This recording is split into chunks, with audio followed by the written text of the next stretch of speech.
నమస్కారం అండి. నేను మీ హైకోర్టు అడ్వకేట్ సుబ్బుని మాట్లాడుతున్నా. అందరూ అడుగుతున్నారు, సార్ ఏమైంది మంగ్లీ కేసు ఏమైంది సార్, మంగ్లీ గారి కేసు ఏమైంది సార్ అని చెప్పేసి.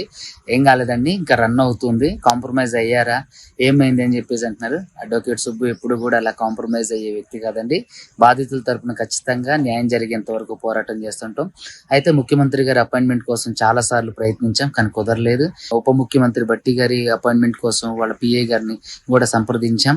తర్వాత అది కూడా కొంతవరకు సఫలీకృతం అయ్యే ప్రాసెస్ లో ఉంది.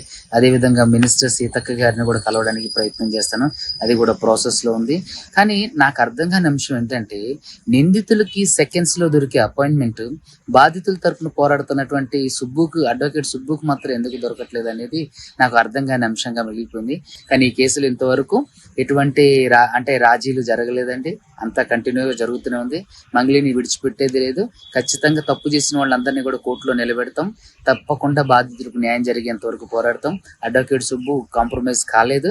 అడ్వకేట్ సుబ్బు ఇప్పటికీ ఎప్పటికీ ఒకేలా ఉంటాడు. సో దయచేసి అందరూ గమనించండి.